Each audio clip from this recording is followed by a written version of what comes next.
Yo tout le monde, c'est Baz, j'espère que vous avez la forme, bienvenue dans cette nouvelle vidéo. On se retrouve aujourd'hui comme promis pour une grosse FAQ.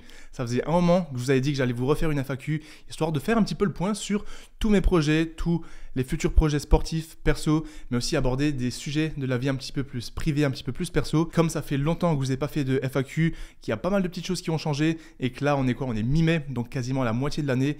Il y a beaucoup de choses à dire et pas mal d'updates à vous expliquer. Donc ce qui est cool, c'est qu'il y a eu pas mal de questions qui revenaient, donc j'ai pu les regrouper plus ou moins. Donc j'ai divisé cette FAQ en deux. Je vous ai mis dans les commentaires toutes les questions avec le timecode et on est tout de suite parti pour cette première partie de la FAQ. Ça fait longtemps que je n'avais pas fait ça, je suis trop hypé et je vous invite à vous poser comme il le faut. C'est pour ça que je vous ai aussi pris ce micro parce que le son sera beaucoup plus agréable pour vous, pour l'écouter. Donc on est parti, première question.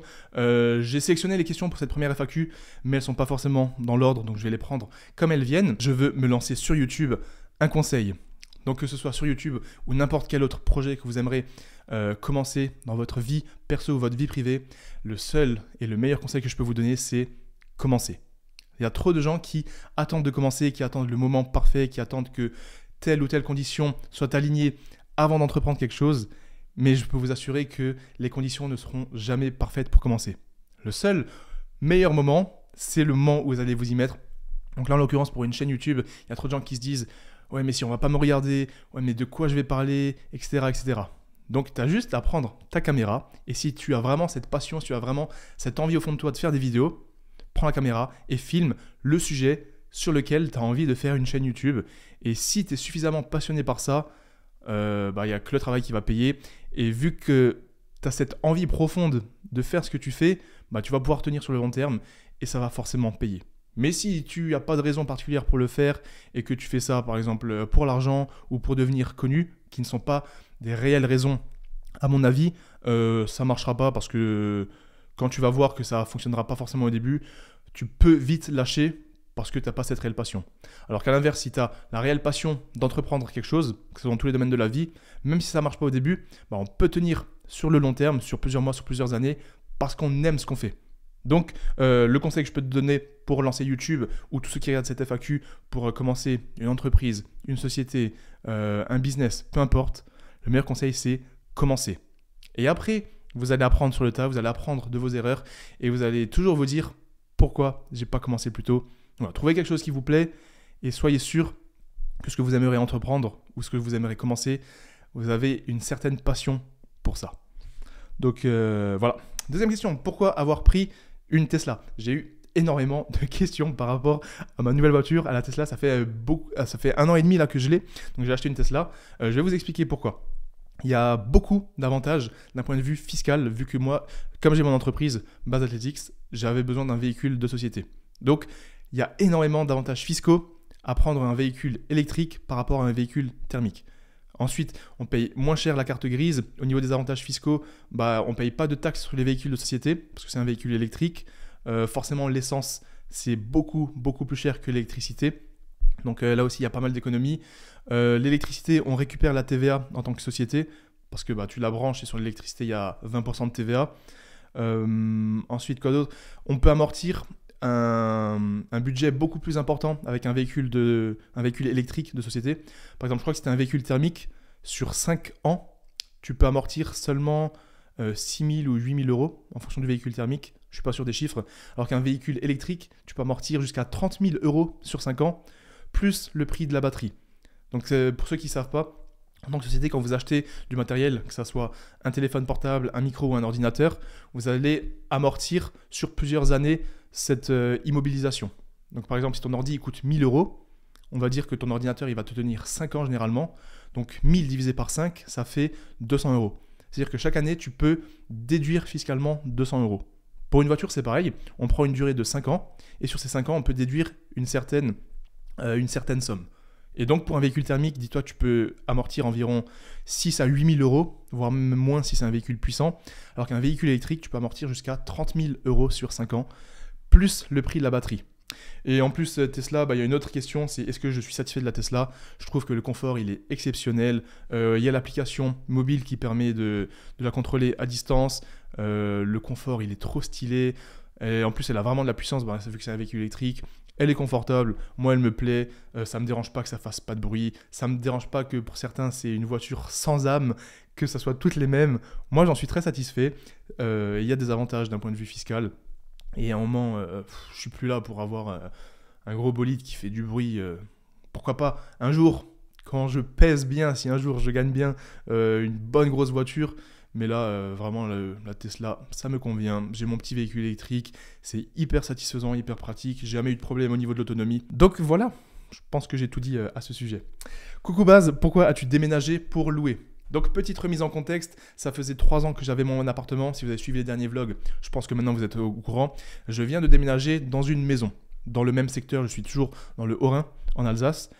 Du coup, l'appartement que j'avais, je l'avais acheté. C'était mon tout premier bien immobilier, et mon seul d'ailleurs que j'ai acheté, sur un crédit classique comme d'habitude, et je voulais être propriétaire. Donc je l'ai acheté, j'y ai vécu, et je savais en l'achetant que c'était quelque chose que je pouvais louer facilement. Parce que c'est un rez-de-jardin, c'est relativement récent, au niveau énergétique c'est un BBC, donc ça consomme très peu, c'est une belle copropriété. Et là c'était arrivé à un stade, vu qu'on est deux, ça j'en reviendrai plus tard dans l'FAQ, et que je bossais à la maison, j'avais pas assez d'espace, j'avais pas un bureau à moi seul. C'est-à-dire que la pièce de vie, le salon, la salle à manger, etc., c'était également mon bureau. Et ça, à la longue, ça commençait à devenir assez pesant et je sentais que je perdais en productivité. Donc là, par exemple, j'ai une maison. Donc, je voulais partir et l'idée, c'était de pouvoir le mettre en location. Comme ça, la location, ça me paye mon crédit et donc j'ai un espèce d'actif qui me rapporte. Là, en l'occurrence, ça ne me rapporte pas forcément un cash flow, mais ça paye mon crédit.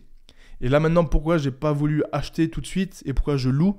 Parce qu'il y en a plein, ils vont se dire, ouais, quand tu loues une maison, tu perds juste de l'argent parce que tu payes, mais c'est pas vraiment à toi. Je vais vous donner ma vision là-dessus parce que j'ai quand même regardé énormément de vidéos à ce sujet.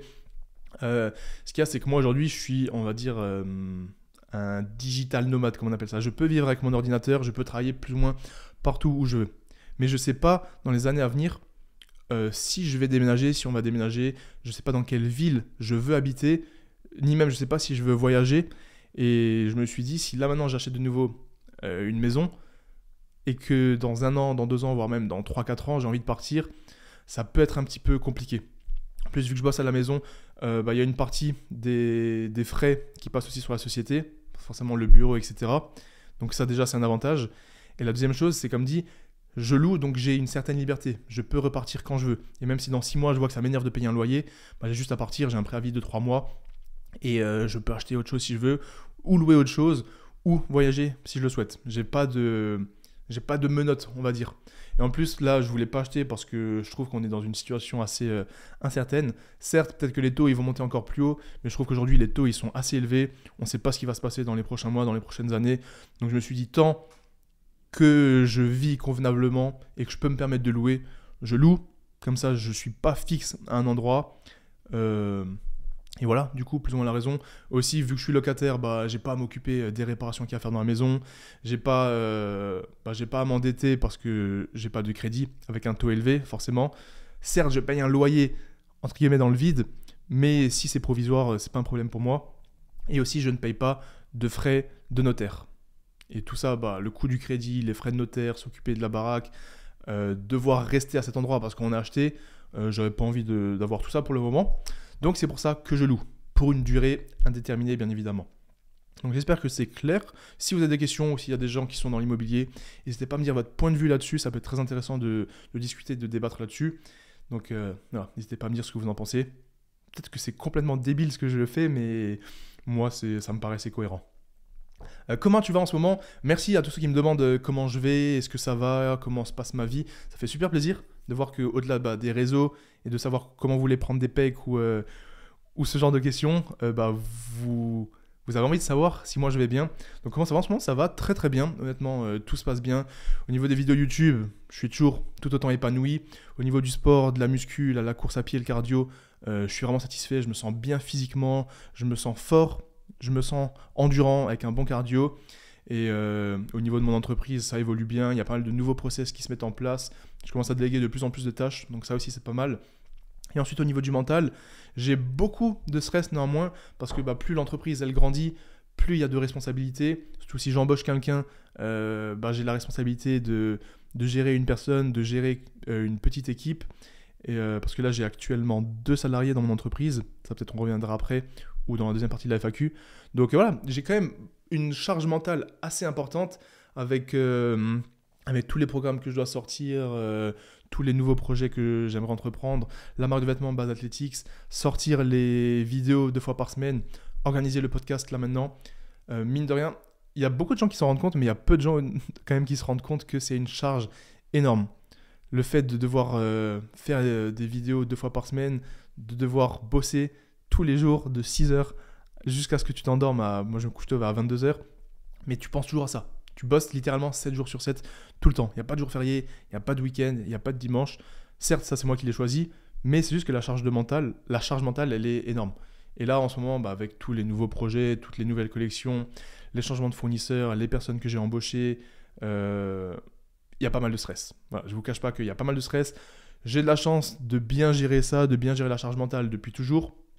Mais le stress est présent, mais ça n'empêche pas que je me sens super bien dans la vie de tous les jours. Et je suis très reconnaissant de ce que je peux faire et de vous avoir, vous, de l'autre côté de la caméra, une communauté qui me soutient, qui apprécie ce que je fais, avec laquelle je suis transparent. Et ça, je trouve, c'est assez incroyable. Donc voilà. Comment je vais en ce moment? Très bien, merci. Et j'espère que vous aussi. Tu prévois un moment de recommencer la kiné où ça te dit de moins en moins. Donc pour ceux qui ne le savent pas, je suis kiné, j'ai un diplôme de masseur kinésithérapeute. Et j'ai arrêté il y a à peu près 1 an et demi maintenant, officiellement. Et j'ai arrêté parce que j'avais plus le temps de faire kiné. C'était soit je faisais un peu de kiné et un peu de base athletics, mais du coup les deux n'évoluaient pas comme je le souhaitais. Et entre les deux, bien évidemment, mon cœur penchait pour base athletics, donc j'ai complètement arrêté la kiné pour me consacrer à 100% de mon entreprise. Et pour l'instant, bien évidemment, tant que mon entreprise et que YouTube, ça va évoluer, et tant que j'ai le cœur et la passion de faire ça, je ne vais pas reprendre le métier de kiné parce que j'ai tout simplement pas le temps. J'ai de moins en moins de temps et je fais de plus en plus de gros projets et ça prend, comme je viens de vous le dire, de plus en plus de responsabilités. Donc plus ça évolue, moins j'ai le temps et l'envie de faire de la kiné. Bien évidemment, si un jour les réseaux sociaux, ça n'existe plus, je sais pas, dans le futur, qui sait ce qui peut se passer dans le futur, il y a plus de YouTube, plus d'Instagram, plus de TikTok, etc. J'aurai quand même la marque de vêtements, j'aurai quand même les coachings, mais là-dessus, ça se peut que je refasse de la kiné. Ou même un jour, si j'ai 50 ans, 60 ans et je sais pas, que j'ai envie d'aider les gens à se sentir mieux dans leur corps au-delà du coaching avec de la kiné, pourquoi pas, mais là vraiment, c'est pas du tout dans mes projets et c'est pas du tout dans mes envies de reprendre la kiné. Même si j'adore ça, je continue de m'instruire, j'adore le corps humain et je continue de lire régulièrement, que ce soit des études, des vidéos sur le sujet, sur YouTube, Instagram. Qu'est-ce que tu as délégué de plus par rapport à tes débuts? Donc là, actuellement, comme je vous l'ai dit, il y a 2 salariés dans mon entreprise, 2 filles, l'une d'elles qui est du coup ma copine. Ça, j'ai eu pas mal de questions là-dessus, mais je garde toute cette partie pour plus tard, comme ça je ne mélange pas tous les sujets. Donc j'ai 2 salariés, donc j'ai pu déléguer toute la partie service après-vente, envoi et préparation des commandes. Ça, c'était une charge de travail énorme. Donc service après-vente, ça fait très longtemps et que c'est plus moi qui le fais, parce que là, il y a un service après-vente 24/24, on a de très bons retours là-dessus. D'ailleurs, et je pense que vous l'avez remarqué si vous en avez été témoin, si vous avez dû faire des retours ou autres. Donc ça, c'est super cool. Les commandes, j'ai pu les déléguer. Et là, ça fait quelques temps que je bosse avec une styliste. J'ai bossé avec des stylistes en freelance. Il y avait plus ou moins des bonnes ou mauvaises expériences.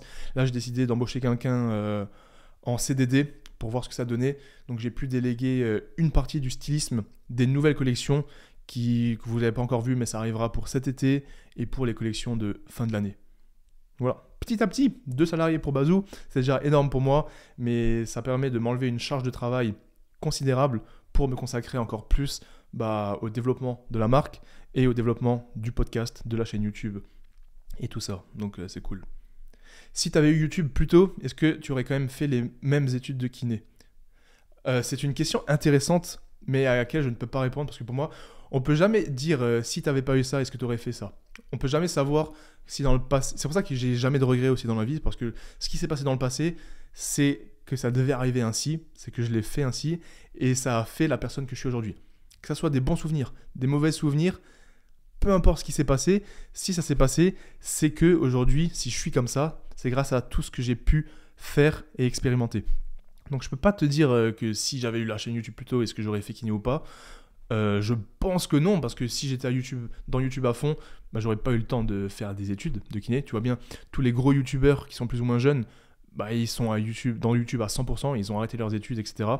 Donc je pense que logiquement, si j'avais eu la chaîne YouTube à fond, j'aurais pas fait d'études, parce que j'aurais tout simplement pas eu le temps. Mais comme dit, c'est impossible de dire ça. Et j'ai absolument aucun regret d'avoir fait maths sup pendant 2 ans, d'avoir fait école de kiné pendant 3 ans, j'ai aucun regret. Parce que tout ce que j'ai fait dans ma vie, bon, mauvais ou neutre, ça a fait qui je suis aujourd'hui. Voilà. Ça, c'est ma vision de la vie. Et je pense que c'est important de voir les choses comme ça. As-tu fait des jobs étudiants? Si oui, lesquels? Ça, il y en a peu qui savent, je pense, mais j'ai pas fait des jobs étudiants parce que j'ai jamais eu l'occasion d'en faire, j'ai jamais eu besoin d'en faire, j'ai eu cette chance aussi. Et tous les étés, quand j'étais jeune, je partais au Liban parce que j'ai de la famille au Liban. Donc tous les étés, comme on partait au Liban, j'avais pas le temps de prendre des jobs étudiants. Mais avant d'être kiné, avant de faire l'école de kiné et avant d'être aujourd'hui youtubeur, entrepreneur, j'ai fait 2 petits jobs, même pas 3, pour gagner de l'argent à côté. Le tout premier que j'ai fait, c'était, je devais mettre des pubs dans des endroits style cinéma, dans les toilettes des restos, dans les toilettes des cinémas, des bars, etc. Est-ce que tu es déjà allé, quand tu rentres dans des toilettes, vous soyez des femmes ou des hommes, les hommes, tu as les pissoirs, et devant toi, genre, tu as une pub. Ou même dans les toilettes, les femmes, genre derrière, il y a des pubs qui sont dans un espèce derrière un plexiglas. Ah, j'ai dû faire ça. Genre, j'avais un sac avec toutes les affiches publicitaires que je devais mettre. Je rentrais dans les toilettes, j'ouvrais le truc avec un clip, j'enlevais la pub, je mettais la nouvelle pub et je refermais. Ça, c'était un petit contrat intérimaire que je faisais. C'était quand même marrant, ça m'a permis d'apprendre des choses et d'être sur le terrain de quelque chose de différent, c'est pas mal. Ensuite, j'ai bossé à Ikea. C'était pas long, c'était un CDD de 1 mois seulement. J'étais conseiller de vente à Ikea dans le rayon art de la table, donc tout ce qui était assiettes, couteaux, etc. Et j'avais l'autre rayon, c'était là où il y a toutes les poubelles, les rangements, les boîtes, les armoires, etc. Je sais pas comment j'ai pu être conseiller rayon dans un Ikea, mais je vous jure, j'ai fait l'entretien d'embauche. Le mec, il m'a parlé que de sport. Il m'a directement dit c'est bon. Alors qu'en plus, on m'a dit qu'Ikea, apparemment, c'est dur d'y rentrer. Mais je suis arrivé à Ikea, j'ai bossé 1 mois dans le rayon, alors que j'ai eu 0 formation, on m'a même pas formé, je suis littéralement arrivé à Ikea le premier jour et on m'a mis dans le rayon. Et je savais même pas où étaient rangés les trucs. Carrément, il y a des clients, ils me demandaient où sont les toilettes, je savais même pas moi où étaient les toilettes dans le Ikea. Et c'était une expérience assez drôle. En plus, j'avais bien gagné parce que vu que c'était un CDD, il y avait la prime de fin de CDD. C'était vraiment sympa. Il y avait des clients, ils me demandaient je peux trouver où ces assiettes, je peux trouver où ce couteau. Je dis mec, j'en sais rien, je viens d'arriver, personne m'a formé, je sais même pas quoi faire. Ah putain, ça c'était marrant. Et le troisième truc que j'ai fait, j'ai bossé à Milka. L'usine Milka, c'était le groupe Mondelez du coup, parce que Milka ça appartient à Mondelez. Et ça c'était en Allemagne, à Lörrach, pour ceux qui connaissent. C'était à l'usine, je bossais de nuit. Et je suis content d'avoir fait ça, parce qu'en fait ça m'a permis de voir ce que c'est l'usine, en plus de nuit. Donc c'était quand même assez dur, assez laborieux et assez démotivant. Mais je suis content d'avoir eu cette expérience. Parce que même aujourd'hui, tu sais, il y a des gens qui peuvent te dire ouais, mais tu sais pas ce que c'est. Bah si, mec, je sais ce que c'est, je l'ai fait aussi, j'ai expérimenté. Donc ouais, j'ai bossé à l'usine Milka. J'avais une horaire de nuit, parce que c'est ce que je choisissais généralement. C'était 22h, 6h. C'était le truc le plus chiant que j'ai fait de ma vie. C'était l'intérim, donc il y avait certains postes à faire, mais des postes hyper répétitifs. Genre, tu devais juste jeter les cartons quand les cartons sont remplis. Donc, tu attends littéralement 20 minutes, les cartons sont remplis, tu vas les jeter. Tu attends que les cartons se remplissent de nouveau, tu vas les jeter. Bref, plein de petits trucs comme ça. Pareil, vu que c'était de nuit et que c'était en Allemagne, je gagnais plutôt pas mal, donc c'était cool. Et c'était une belle expérience. Donc voilà les 3 jobs que j'ai fait avant mes études de kiné. Ensuite, j'ai eu le métier de kiné. Et là, j'ai le métier d'entrepreneur, qui regroupe absolument tous les métiers du monde, du marketing au service après-vente, à la préparation de commandes, à la création de sites web. Et ça, c'est le meilleur métier du monde, les gars. Entrepreneur, c'est incroyable. Alors, comment es-tu si discipliné? Bedtime avant 22h, tous les jours, le taf, comment entretenir tout ça? Ça, c'est une question qui vient souvent aussi. Comment je fais pour être discipliné? Comment je fais pour bosser tous les jours? Comment on peut être discipliné? Déjà, il y a des gens qui pensent que la discipline, t'es né avec. Il y a des gens qui pensent que ouais, lui, il a la chance, il est discipliné. Ouais, lui, il est né, il a de la discipline, c'est bien. Les gars, la discipline, c'est comme tout sur Terre. Ça s'acquiert avec le temps, avec l'expérience et avec le travail.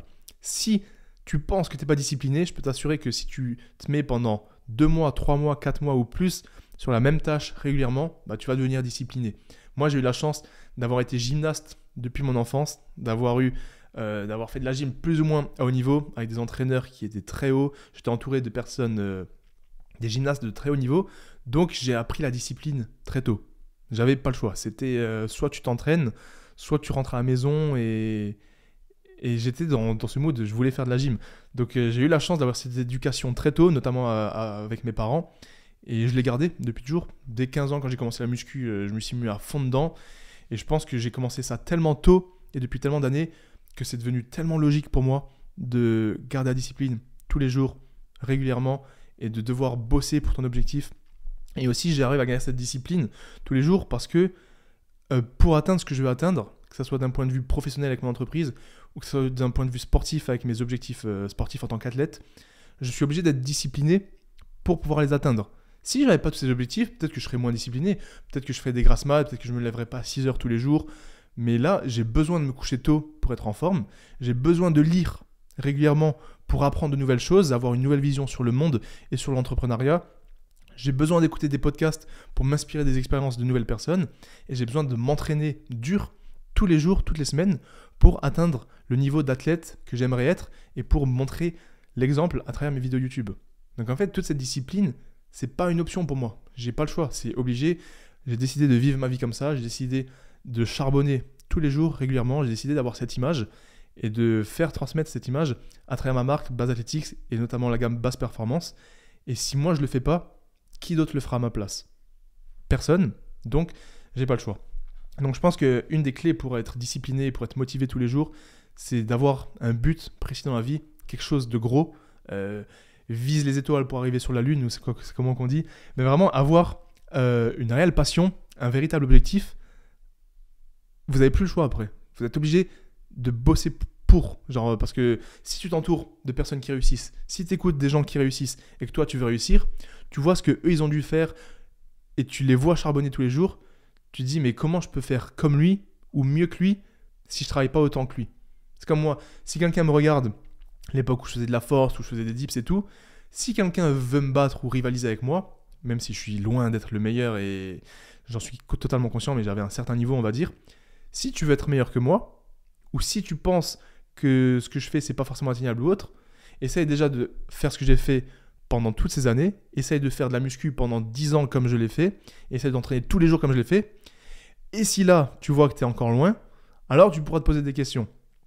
Mais si tu as fait que quelques années de muscu ou autre, ou tu viens de commencer une entreprise, tu peux pas prétendre battre quelqu'un ou dépasser quelqu'un.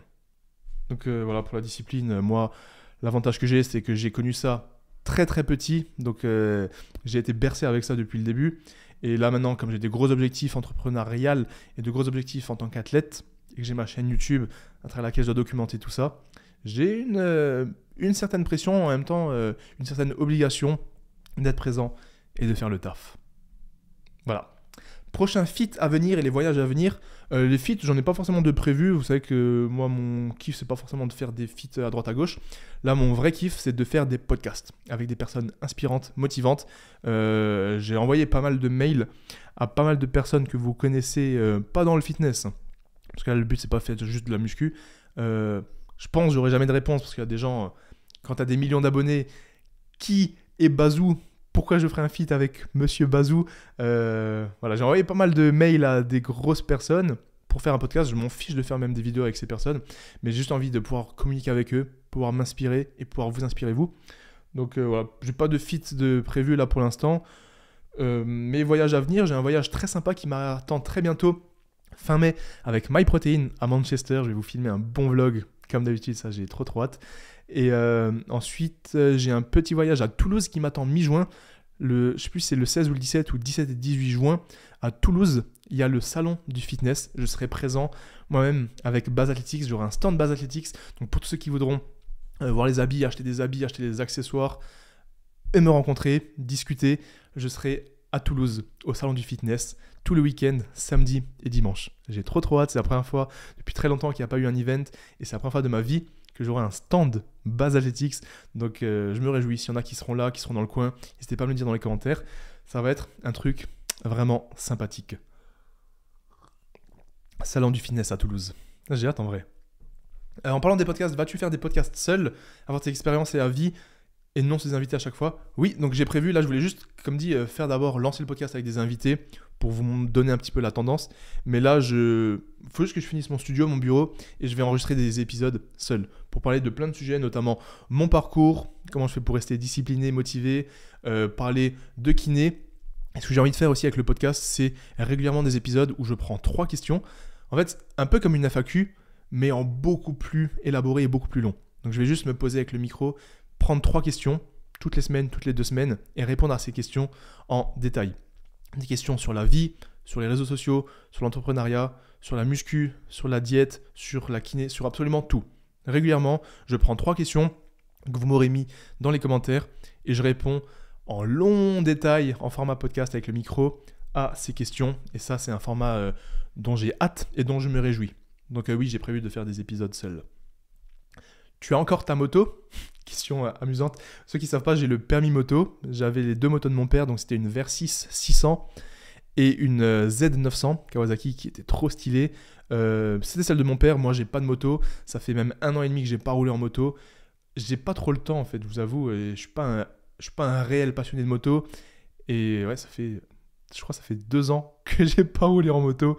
Mais voilà, au moins pour ceux qui ne savent pas, vous savez que j'ai le permis moto. Je kiffe Base Athletics. Merci mec, ça fait trop plaisir. Est-ce qu'il y aura des nouveaux produits types sur le site ? Des nouveaux types de produits. Donc oui, comme je l'ai dit, je bosse là avec une styliste. Donc on est en train de bosser sur pas mal de nouvelles collections, de nouveaux produits, avec notamment des nouveaux fournisseurs. Ça, je vous l'ai déjà dit. Donc la qualité, elle a nettement augmenté. Ça me fait trop plaisir. Et comme je bosse avec une styliste, il y a des choses qui se professionnalisent beaucoup plus. Et donc je vais pouvoir vous proposer des gammes beaucoup plus complètes, beaucoup plus pro. Et en fait, j'aurai plus le temps de proposer de nouveaux produits. Et ça, j'ai trop hâte. Donc ouais, là, le futur de la marque, il s'annonce très très bon. Déjà là, il y aura un drop en juin. Un gros drop avec des couleurs bien simples, bien classe, un ensemble. Ça va être cool. Ensuite, il y aura un drop courant juillet-août. Drop d'été. Enfin, plutôt juillet, j'espère. Avec maillot de bain, une gamme de running, etc. Mais ensuite, c'est surtout sur la fin de l'année là qu'on va mettre le paquet avec pas mal de produits pour la rentrée, septembre-octobre. Et une grosse collection hiver que je vais faire du coup avec la styliste. Donc ça va être vraiment stylé. J'ai vraiment hâte. Ça va être un petit game changer pour moi. Donc on verra ce que ça donne. Yo, pas envie de faire un sport de combat ? Force. J'ai eu beaucoup de questions sur les sports de combat. Pourquoi j'ai arrêté la lutte ? Est-ce que je vais continuer la lutte ? Est-ce que je vais faire un sport de combat, etc. Parce que je sais que c'est la mode aujourd'hui. Vous êtes de plus en plus de gens à se mettre au MMA notamment. Il faut savoir que moi, j'ai jamais été un passionné de sport de combat. J'en avais fait un petit peu. J'avais fait un petit peu de Krav Maga, un petit peu de boxe thaï et du coup de la lutte un petit peu. Parce que j'aimais ça. Moi, je suis un sportif. Je voulais apprendre ça. Je voulais apprendre à des nouvelles sensations au niveau de mon corps. Mais c'est juste que j'ai pas le temps. La lutte, j'ai adoré. C'est vraiment un des sports que j'ai le plus kiffé. Mais c'est juste que j'ai pas le temps. Si j'avais un jour de plus, je me garderais un entraînement de lutte réellement parce que c'est quelque chose que j'ai absolument kiffé. Mais mon focus, moi, c'est quand même la muscu et le futur triathlète, enfin le futur triathlon. Et ça demande tellement d'investissement, tellement de temps. En plus, vu que j'ai les vidéos YouTube et la marque à côté, j'ai pas le temps de faire régulièrement un nouveau sport en plus. Ça me demanderait trop de temps, ça ajouterait une fatigue supplémentaire, ça serait juste impossible. Mais vraiment, j'adore la lutte, j'aime beaucoup les sports de combat, mais je vais jamais faire un sport de combat à 100%, du moins pas pour le moment, parce que là, mon focus, c'est les futurs projets au niveau du triathlon, avec un potentiel Ironman que j'aimerais faire, et la muscu, bien évidemment, avec les perfs, les dips, etc. Donc c'est pour ça que j'ai arrêté la lutte et que j'ai pas le temps d'en faire. Même si je sais que vous êtes de plus en plus à kiffer, ça devient la mode sur les réseaux, sur YouTube, mais chacun son créneau, les gars. Moi, je suis pas un combattant et j'ai pas la prétention de devenir un combattant, donc voilà. Question intéressante. Pourquoi tu ne fais plus de vidéos travaillées ? J'ai fait beaucoup de vidéos travaillées, mais je vais vous expliquer en fait. Il y a un truc et je vais revenir à l'autre question également. Tu arrives à vivre de YouTube ? Donc pour combiner ces deux questions en même temps, aujourd'hui si j'avais que le revenu de YouTube, ça serait impossible de vivre. Dites-vous les gars, aujourd'hui, YouTube par exemple, que vous ayez une idée, peut-être je ferai une vidéo complète là-dessus si vous intéresse, je gagne entre 1000 et 1500 euros par mois avec YouTube. Avec mes 160 000 abonnés, 2 vidéos par semaine qui me prennent énormément de temps de travail. Vous n'imaginez pas la charge de travail que ça demande. Je gagne entre 1000 et 1500. Ce qui est plutôt correct, que vous pouvez vous dire, putain, c'est propre en vrai. Mais je vous assure que oui, c'est propre, mais le travail que je fais seul à monter les vlogs, à préparer toutes les vidéos, les miniatures, prendre le temps de les upload, être là tous les dimanches à 18h, c'est un travail énorme, tout le temps, toutes les semaines régulièrement. Et donc, ajouter à ça des vidéos où tu payes des monteurs, des cadreurs, comme les vidéos que j'ai fait au cours de ces derniers mois, j'ai juste vu qu'en fait, il n'y avait aucun retour sur investissement de mon côté. Parce que je pense que la majorité des gens qui me suivent, et vous me direz ce que vous en pensez dans les commentaires, vous m'avez suivi pour qui je suis, pour mon quotidien d'entrepreneur, mon quotidien d'athlète, et pour que je vous filme comment j'avance dans la vie, comment je m'entraîne, quelles sont mes futures échéances, etc. Vous ne m'avez pas suivi dès le début pour avoir fait des vidéos à buzz, des vidéos de ouf avec des gros concepts. Et là encore, je pense, chacun a son créneau, et j'ai réalisé que moi, en fait, mon créneau, même si j'aime faire des grosses vidéos, et que si vous en avez vraiment envie et que j'ai vraiment des retours là-dessus, je vous ferai des vidéos de ouf. Parce que c'est quand même kiffant et ça fait des souvenirs. Mais j'ai remarqué que le cœur de cette chaîne, et ce que vous aimez réellement, c'est les vlogs, comment je gère mon quotidien, comment je gère ma récupération d'athlète, de sportif, mes connaissances de coach, de kiné. C'est toute cette combinaison qui font que Bazou, c'est Bazou à travers ses vlogs. Et ça, je l'ai remarqué au cours des derniers mois. Et c'est pour ça que j'ai plus fait de vidéos travaillées là, parce que je vais en refaire, parce que j'ai envie de tester des nouveaux sports, etc. Mais c'est pas non plus que vous kiffez voir à 100% de ce que j'ai remarqué. Peut-être que je me trompe, mais les chiffres, ça ne ment pas. Donc dites-moi ce que vous en pensez dans les commentaires. Et aussi, du coup, les vidéos travaillées, ça demande un cadreur et un monteur. Et pour vous donner un ordre d'idée, une vidéo YouTube, comme je les faisais quand elles étaient préparées, vu qu'elle dure une vingtaine de minutes, le montage, c'est entre 300 et 600 €, voire plus. Donc on va prendre une moyenne de... On va prendre le bas de l'échelle, on va dire 400 €. Je vous ai dit que je gagne entre 1000 et 1500 € par mois. C'est-à-dire que si je fais 4 vidéos, vu qu'il y a 4 dimanches dans le mois, 4 vidéos montées, 4 fois 400 €, ça fait 1600. C'est-à-dire que je perds 100 € avec la chaîne YouTube. Donc voilà, sans compter le cadreur, parce que s'il y a un mec qui vient de filmer, il faut aussi que tu payes lui. Donc ça revient vite à 1000-1500 € parfois pour une seule vidéo. Et à mon stade, c'est absolument pas rentable. Donc voilà, c'était pour vous expliquer un petit peu tout ça. Après, bien évidemment, moi, YouTube, c'est la plateforme qui me permet d'entreprendre tout ce que j'entreprends aujourd'hui. Si j'avais pas YouTube, j'aurais jamais pu faire tout ce que je fais aujourd'hui avec Base Athletics, avec mon sponsor MyProtein, avec tous mes coachings, etc. Donc YouTube, c'est en quelque sorte mon marketing, c'est ma vitrine.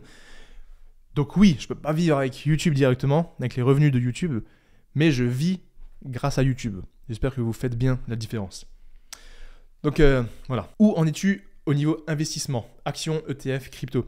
Je vous avoue que les cryptos, ça fait 1 an que je n'y ai absolument pas touché. L'ETF, ça fait 1 an que je n'y ai absolument pas touché. J'avais un petit ETF, le fameux ETF World CW8. J'en avais quelques-uns.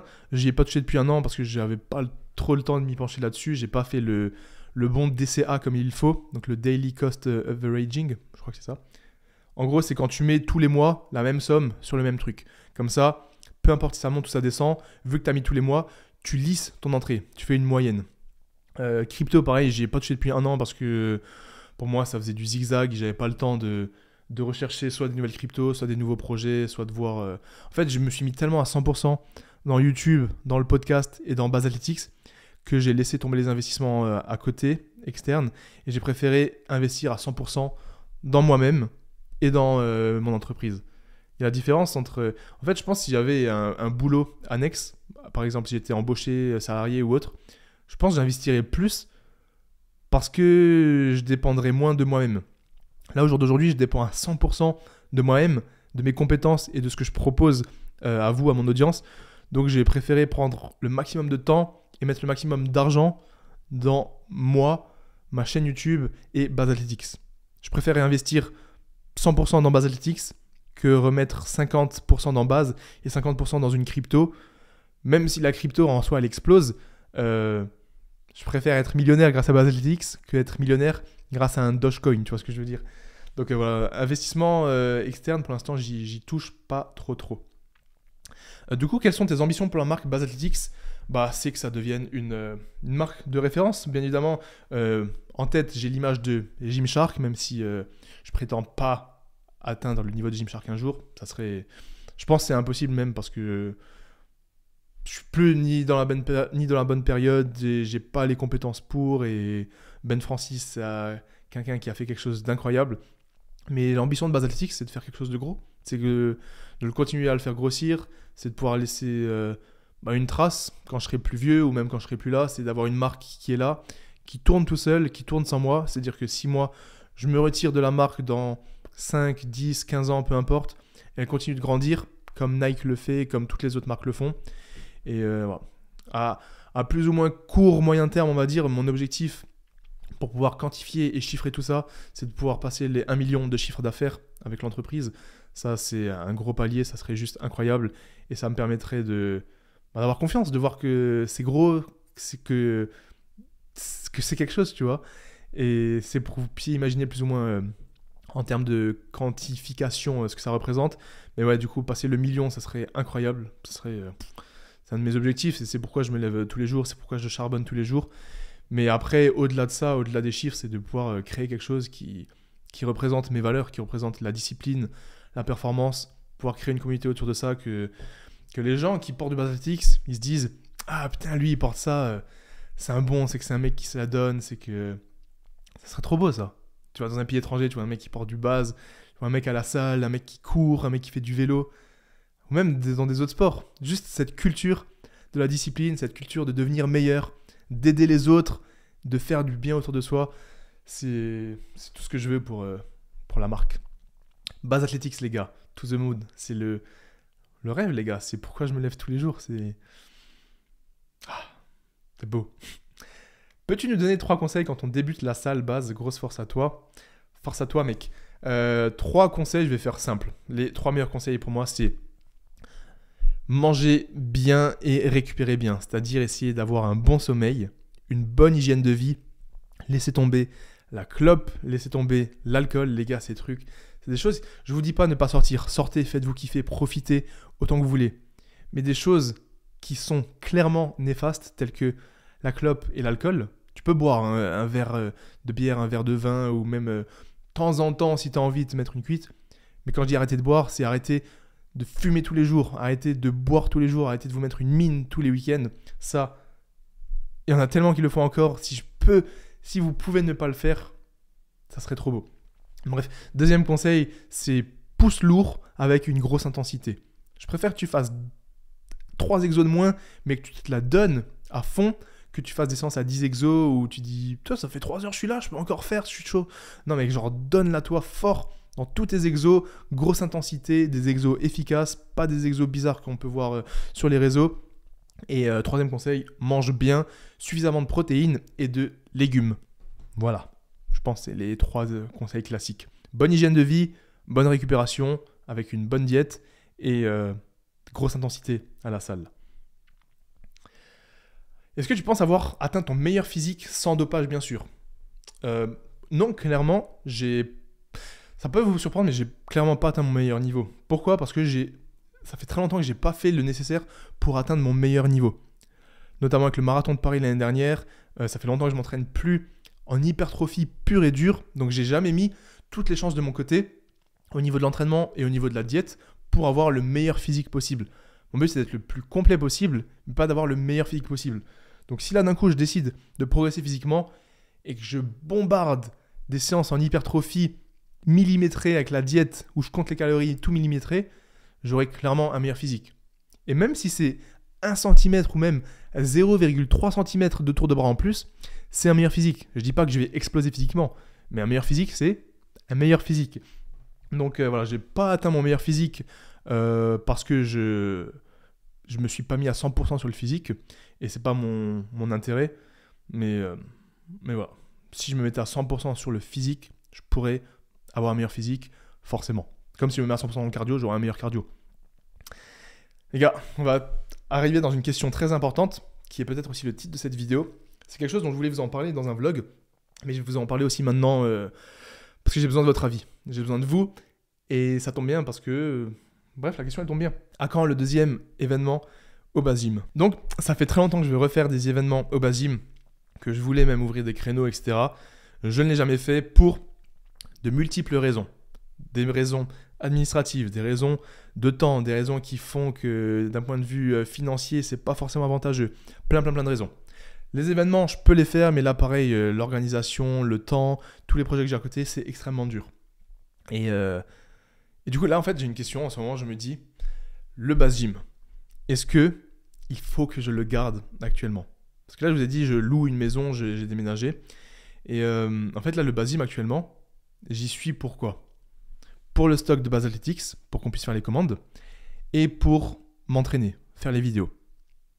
Il y a aussi le podcast, je vous l'accorde, mais le podcast, je peux le faire où je veux, quand je veux. Surtout que là, les prochains podcasts, les invités que j'aimerais faire, je ne peux pas attendre d'eux qui viennent dans un village paumé en Alsace. Les transports, c'est trop compliqué, ça prend énormément de temps, et je ne peux pas attendre de quelqu'un qui a peut-être un emploi du temps chargé autant, voire plus que moi, qu'ils viennent dans un petit village en Alsace où il n'y a même pas de transport en commun. Donc, le podcast, c'est pas un argument pour moi. Donc, il reste l'argument du stock, Base Athletics, l'argument des vidéos, les vlogs et mes entraînements. Là, les entraînements, en fait, je peux les faire dans n'importe quelle salle du monde. Bien évidemment, tous les youtubeurs du monde qui sont dans le fitness, ils n'ont pas forcément leur salle. Ils s'entraînent dans des salles commerciales. Il n'y a que moi, Bazou, il y a d'autres youtubeurs qui ont leur propre salle. Mais c'est pas non plus une salle où il n'y a rien. Moi, dans ma salle, il n'y a rien. Il y a juste moi qui m'entraîne. Et en gros, du coup, je paye un loyer qui est quand même très conséquent. Genre vraiment, le loyer, il est quand même élevé. Pour au final, je réalise pas grand-chose. Mais je me dis d'un autre côté, est-ce que vous me suivez pour l'image du base gym ou est-ce que c'est juste moi qui me fais ça dans la tête? Parce que quand je me dis oublie le base gym parce que les commandes, tu peux les déléguer complètement autre part. Le podcast, de toute façon, ça, le podcast, il est là. Et les entraînements, de toute façon, les entraînements, il y a des salles partout, comme tout le monde fait sur Terre. Et en plus, si là, je vais commencer une prépa Ironman, je vais courir, nager, faire du vélo, donc je m'entraînerai encore moins au base gym. Donc la question que je me pose aujourd'hui, c'est que je ne peux pas l'ouvrir, parce que c'est trop compliqué, c'est pas un bon endroit, etc. C'est que je paye un loyer, pourquoi au final? Pour avoir le confort de faire des vlogs, mais je me dis, est-ce que vous, qui me regardez, et là, c'est là que je demande votre avis, est-ce que pour vous, le base gym, il change quelque chose d'un point de vue de mon image et de mes vlogs? Ou est-ce que en vrai, c'est juste moi qui me fais... En fait, je me dis, si j'ai plus le base gym, les gens, vous allez peut-être vous dire « Ah, c'est dommage, c'est plus Bazou dans sa propre salle. » Mais sauf qu'avant d'être là où j'en suis aujourd'hui, vous me suiviez alors que j'étais dans des salles commerciales. Et si j'ai plus le base gym, je pourrais mettre beaucoup plus d'argent de côté et investir beaucoup plus dans tous mes projets et des projets beaucoup plus concrets. Et si un jour dans le futur, je veux faire réellement une salle à ouvrir, je construirai un truc qui a toutes les normes et qui est dans un endroit où les gens peuvent y accéder facilement. Là, c'est juste impossible, c'est trop compliqué. Donc je vous le dis, est-ce que si je décide de ne plus garder le base gym parce que je le loue, donc je perds beaucoup d'argent, c'est pas rentable, est-ce que pour vous, les vidéos que je fais et l'image que j'ai, elle est importante vis-à-vis du base gym, ou est-ce que ça c'est juste quelque chose que je me fais moi dans ma tête? Je me dis, si j'ai plus le base gym, vous allez plus voir mes vidéos pareilles, mais je crois que c'est faux et c'est juste une impression que j'ai. Donc voilà, dites-moi là-dessus, est-ce que vous me suivez parce que j'ai le base gym, ou est-ce que vous me suivez pour moi et tout ce que j'ai autour et que le base gym c'est cool, c'est stylé, on va pas se mentir, mais est-ce que s'il y est plus et que je peux investir beaucoup plus dans mes projets et que je peux m'entraîner dans des salles, peut-être même rencontrer des gens, parce que si je vais dans des salles commerciales ou dans d'autres villes, je vais rencontrer des gens. Donc voilà, dites-moi ce que vous en pensez. C'est quelque chose que je réfléchis depuis pas mal de semaines. J'ai besoin de vous, de votre avis, parce que là c'est très important. Et j'ai besoin de savoir si je garde le base gym ou pas, parce que là c'est clairement beaucoup d'argent qui part tous les mois. J'ai la peur de ne plus l'avoir, que vous vous disiez putain il a plus le base gym, mais je sais en fait que ça va rien changer, parce que si je l'ai plus et il y aura les vidéos qui ont toujours été pareilles, il y aura les vlogs dans des salles de muscu, bref, vous voyez ce que je veux dire, dites-moi ce que vous en pensez. Le base gym, il est pas rentable, je perds beaucoup d'argent, ça me frustre un petit peu, mais d'un autre côté j'aime cet aspect d'avoir ma propre salle, d'avoir créé un petit truc, mais en fait ça sert à rien parce que vous y venez pas. Voilà. Dites-moi ce que vous en pensez les gars, c'est vraiment très important, c'est peut-être la question la plus importante actuellement depuis ces dernières semaines et j'arrive pas à trouver une réponse. Et je pense que la réponse je vais la trouver grâce à vos retours, donc je compte sur vous dans les commentaires les gars. ou même si vous voulez m'écrire sur Insta, m'envoyer un audio, un vocal, dites-moi ce que vous en pensez. Très important. Bon, on arrive à la fin de cette FAQ, elle est déjà très très longue. Bien évidemment, il y aura la partie 2. Merci infiniment d'avoir regardé jusqu'au bout, j'espère qu'elle vous aura plu. N'hésitez pas à renverser votre café comme je viens de le faire, je suis dégoûté. Fallait bien que la vidéo elle se termine comme ça.